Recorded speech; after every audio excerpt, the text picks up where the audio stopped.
Hello everyone. In this session, let me discuss what are the different types of ownerships.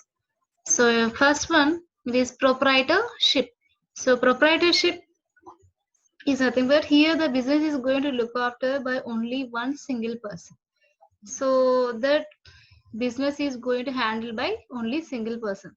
So that's why we call it as a proprietor, means a single person. Sole proprietorship is the most basic form of business ownership, where there is one whole and sole owner who is responsible for the business. It is not a legal entity that separates the owner from the business, meaning that the owner is responsible for all the debts and obligations of the business on a personal level. So in exchange that the liability, the owner keeps all the profits gained from the business. So other than this, it can also have some disadvantages. Let me tell what are those. This form of business ownership is very easy and inexpensive because there is no need to there is no need to have the partnerships who are all other things to share the profits or other things. So that's why it is easy as well as inexpensive. And why? Because it is inexpensive to create and has few government regulations, making it a more flexible type of ownership with complete control at the discretion of the owner. In addition, profits are taxed once, and there are some tax breaks available if the business is struggling. Sole proprietorships often are limited to the resources that the owner can bring to the business. For these reasons, sole proprietorships are often most appropriate during the early stages of a business where the owner has little capital or resources to work with but also has few debts to pay. So here this is somewhat risk. Whenever there is a whenever the company is going to run in the loss, in that case the whole and sole person has to face the risk. So this is one of the disadvantage, and in this case in sole proprietorship we are going to observe the few resources, so we cannot find the extension of the business entity here. Why? Because only one person has to look after all those things, and the responsibilities are also going to have more in such case. So it is limited. This type of ownership cannot be expandable. Why? Because we are going to use the limited resources. And next one, partnership. So what is so in order to overcome the disadvantage, that is whole and sole, one person has to bear the risk in case of debts. So in order to avoid that, here another type of ownership known as partnership has been emerged. Okay, so partnerships are form of business ownership where two or more minimum persons are two.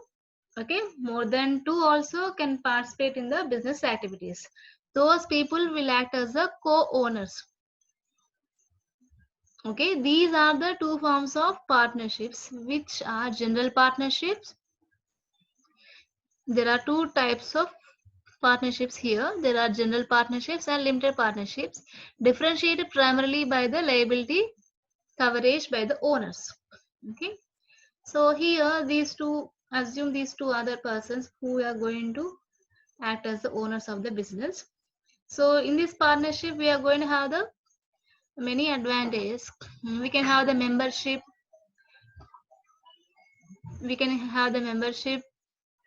unlimited liability, sharing of profit and loss, mutual agency, voluntary registration, continuity, contractual relationship, transfer of interest. So other than this we are going to have some more.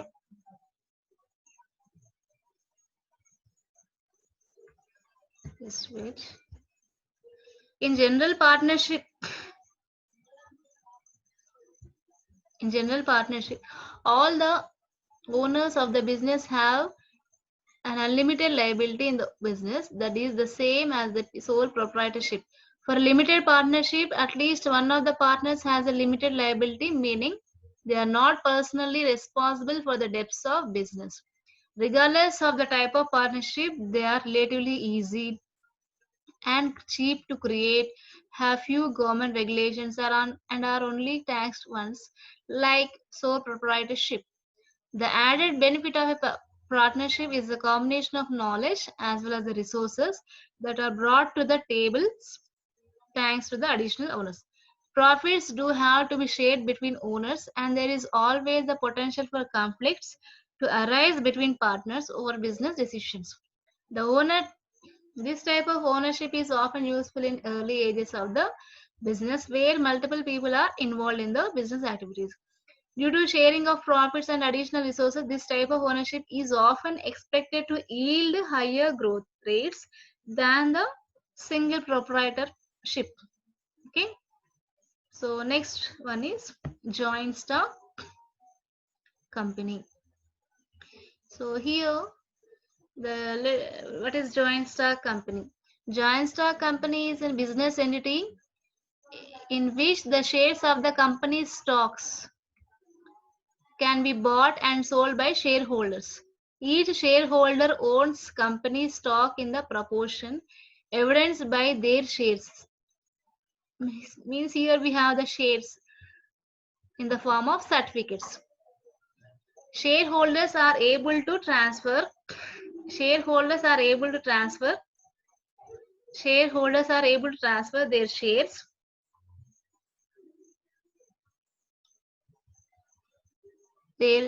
to others without any effects to the continued existence of the company. So they can the people who are going to invest shares in the company, they can transfer their shares to others without any effects to the